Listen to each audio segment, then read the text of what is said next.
I'm Dr. Todd Laws. I'm from Lifestyle Integration, and today I'm going to be speaking to you about how to prevent and treat osteoporosis. And there is a lot that can be done to help deal with this osteoporosis problem that we're seeing. But let's face it, osteoporosis happens for many different reasons, not just one reason. It's not just a simple lack of calcium, for example. But I'd be willing to bet that if you're watching this video, you or someone you know has osteoporosis, and you're probably following a cookbook therapy approach where one size fits all, and you're simply doing what all osteoporosis patients do instead of knowing what you need to do that's unique for you. And that's what this video is going to be all about today.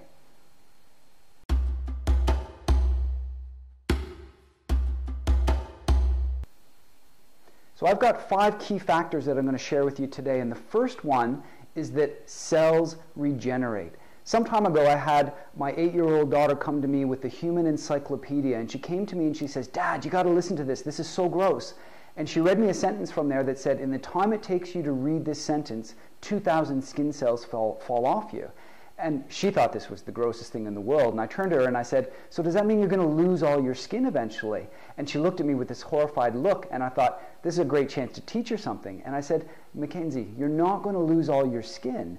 It simply is regenerating and growing behind it. So for each skin cell that falls off, another one comes behind." And this is a simple point I'm trying to make, is that bone does the same thing. We have these things called osteoblasts that lay down new bone cells, and osteoclasts that resorb the old used up bone cells. If you get the balance of depositing and withdrawing correct, you've got good quality dense bone. But if the osteoclast action is outweighing the osteoblast action, you'll end up with osteoporosis. And the good news is that this is manageable. Bone regenerates. We just have to get the balance of these bone cells correct. The second factor we need to consider is our unique biochemistry. We are all built differently. We all have different mineral and vitamin statuses based on the stresses in the environment that we put ourselves into over the years. If we're going to correct things naturally and try to prevent things, we need to know the individual aspects of where someone is at. So for proper bone health, we need things like zinc, calcium, magnesium. We need things like boron and manganese, and most people have no idea where they're at. Now you're looking at a hair tissue mineral analysis, and we're assessing the tissues. Osteoporosis is a problem that's affecting the tissues, the bone. We need to know and have an idea of what's happening in the tissues. Hair, it sounds a bit odd at first, is a representative tissue in the body that gives us indicators as to what's happening with our own individual mineral status, and there's a great way to go about doing this. It's also, interestingly, a lot more sensitive at times than blood tests, because blood is maintained at the expense of the bone. So for example, if blood, which has a certain level of calcium in it, it needs to maintain that calcium level. If that calcium gets out of range in the blood, there's pretty catastrophic results. So what the blood will do is it'll take the calcium and draw it away from the bone and put it into the blood. So the blood will, if you test it, show normal calcium levels. And yet when we do these tissue analysis, we'll see the changes in the calcium because the tissues are far more sensitive than the blood. The third factor we need to consider is that low calcium is not the only problem. What you're looking at here is a hair tissue analysis where you can see the low calcium. And in this person, yes, low calcium is the issue. We need to give them calcium along with all the other nutrients to help them build the proper bone density. But approximately 80% of the population has this pattern that you see here, where you can see a somewhat unexplainable to the average person level of very high calcium. Why is that? Well, it turns out that that is representing and showing the calcium that's actually being pulled from the bone and then being deposited into the hair and being expelled from the body. It's an elimination of calcium that simply can't be used. And that calcium is creating havoc throughout the body. If you go give this person high amounts of calcium, you can sometimes aggravate this situation. So we need to, again, measure and know what our calcium status is. There's another fascinating aspect of calcium that we need to understand, and that is of antagonistic reactions and synergistic reactions towards calcium. And that means that something like vitamin D, pretty much everyone knows, is synergistic with calcium. It helps the body to raise the calcium level. That's a synergistic relationship.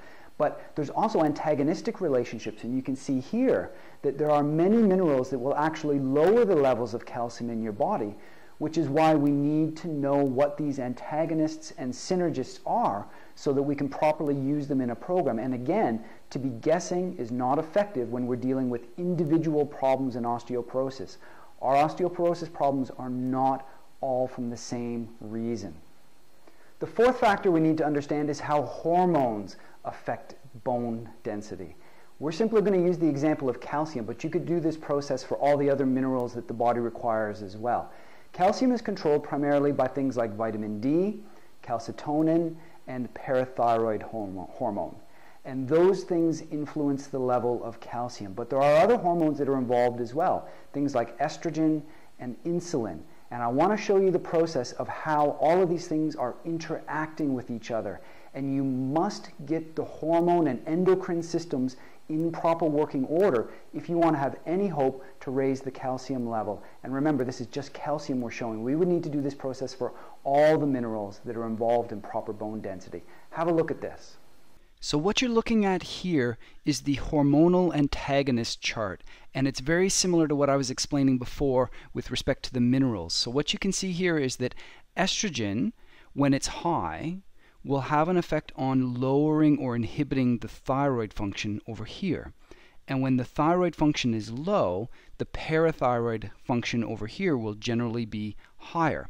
It's this antagonistic relationship that I want to introduce to everyone. Now let's take a look at how calcium is controlled by these hormones. So we've already established that estrogen has the net effect of raising the calcium level.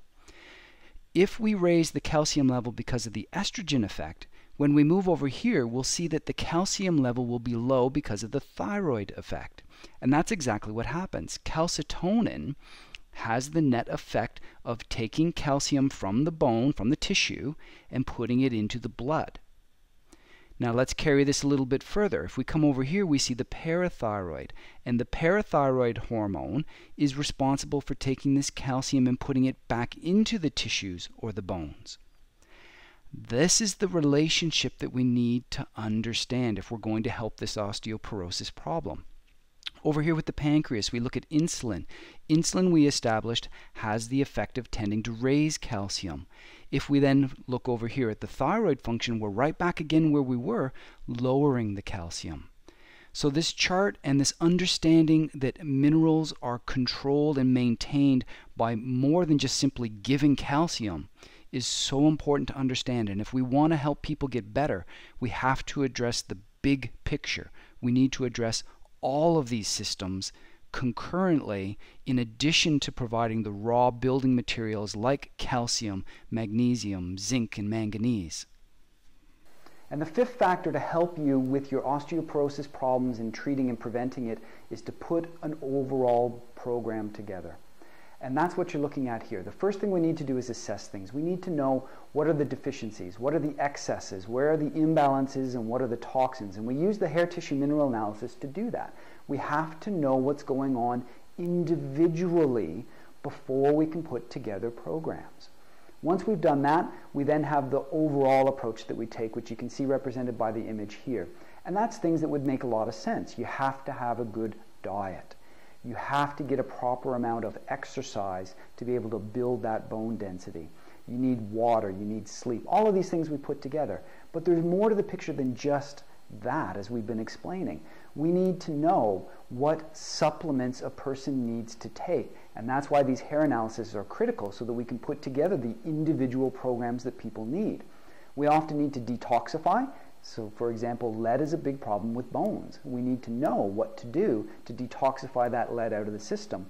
And finally, we need to have the right mental, emotional thing happening. We need to be grounded, relaxed, at ease, so that our bodies are in the healing anabolic state and not in the tearing down catabolic state that so many of us are in.